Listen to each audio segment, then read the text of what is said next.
ஸ்ரீ மீனாட்சி மந்தன் YouTube channel நண்பர்களுக்கும் நேயர்களுக்கும் இனிய வணக்கம். இந்த நாள் இனிய நாளாக அமையட்டும். நம்மளோட சேனல் நிறைய ஆன்மீக பதிவுகள் பார்த்துட்டு இருக்கோம். அந்த அடிப்படையில் நீங்க பார்க்கக்கூடிய ஒரு பதிவு பார்த்தீங்கன்னா, மதுரை ஸ்ரீ மீனாட்சி அம்மன் வந்து ஒரு நாளைக்கு 8 அலங்காரங்களை காட்சி கொடுக்காங்க. இந்த 8 அலங்காரங்களை நம்ம அம்பாள தரிசனம் நமக்கு என்னெல்லாம் பலன்கள் கிடைக்குன்னு பார்த்துட்டு இருக்கிறோம். அடுத்த அலங்காரம் அப்படிங்கிறது அர்த்தஜாம பூஜை. அர்த்தஜாம பூஜையில் அம்பாள் வந்து பார்த்தீங்கன்னா என்ன அலங்காரத்துல காட்சி தராங்க, இதோட சிறப்புகள் தெரிஞ்சுக்க போறோம். வாங்க வீடியோக்குள்ள போகலாம்.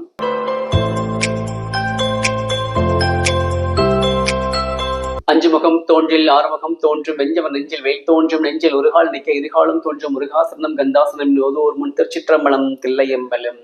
நம்ம ஏற்கனவே வந்து 6 அலங்காரங்கள் பார்த்துருக்கோம். இது 7வது அலங்காரம். 7வது அலங்காரம் வந்து அர்த்தஜாம அலங்காரம். அர்த்தஜாமத்துல வந்து பார்த்தீங்கன்னா அம்பாள் வந்து திரும்ப வந்து மகா சோடசியை தான் காட்சி கொடுப்பாங்க. இது எப்போ நடக்கும்னு கேட்டீங்கன்னா, கரெக்டாக வந்து 7:45 மணிக்கு அம்பாள் சன்னிதியில் திரை போடப்படும். திரை போட்டு அம்பாளுக்கு அபிஷேகம் நடக்கும். அபிஷேகம் முடிஞ்சப்போ 8:15 மணிக்கு இந்த திரை விளக்கப்படும். இந்த திரை விளக்கப்பட்டோன்னே அம்பாள் வந்து வெண்பட்டு மட்டும்தான் சாத்தியிருப்பாங்க. அர்த்தஜாம பூஜையின் போது அம்பாளுக்கு வந்து வெண்பட்டு மட்டும்தான் சாத்தியிருப்பாங்க. நல்லா மல்லிகை மலர்களால் நல்லா அலங்காரம் பண்ணியிருப்பாங்க.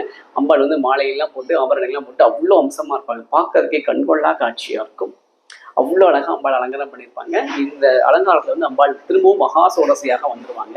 இதுல வந்து அம்பாளை நம்ம தரிசனம் பண்ணும்போது நான் ஏற்கனவே சொல்லியிருக்கேன், எல்லா வளங்களும் கிடைக்கும் அப்படின்னு சொல்லியிருக்கேன்.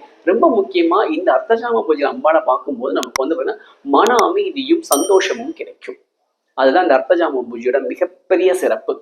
ஏன்னா அந்த அர்த்தஜாம பூஜைக்கு அவ்வளோ கூட்டம் இருக்கும். ஏன்னா எல்லாரும் 8 மணிக்கு மேலே கோயிலுக்குள்ள போகும்போது பள்ளியற பூஜைலாம் முடிச்சுதான் வெளியில வருவாங்க.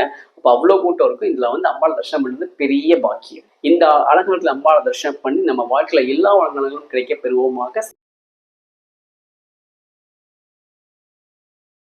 மீனாட்சி மந்தன் யூடியூப் சேனல் சப்ஸ்கிரைப் பண்ணிக்கோங்க, லைக் பண்ணுங்க, கமெண்ட் பண்ணுங்க, ஷேர் பண்ணுங்க. மறக்காம பக்கத்துடைய பெல் ஐகானை கிளிக் பண்ணிக்கோங்க. அப்பதான் நாங்கள் அடுத்தடுத்து போடக்கூடிய வீடியோஸ் உங்களுக்கு வரும். அடுத்த பதிவில் உங்களை சந்திக்கிற வரைக்கும் உங்களிடம் விடைபெறுவது முருகனடிமை ஸ்ரீ மீனாட்சி மைந்தன். வான்மிகில் வளாது பெய்க மலிவளம் சுரக்கமன் நன் கோன்முறை அரசு செய்க குறைவிலாது வாழ்க நான்முறை அரங்கள் உங்கள் நட்சபம் வேள்வி மல்க மேன்மைகள் செய்வதை விலங்குக உலகம் எல்லாம் திருச்சிற்றம்பலம் தில்லையம்பலம்.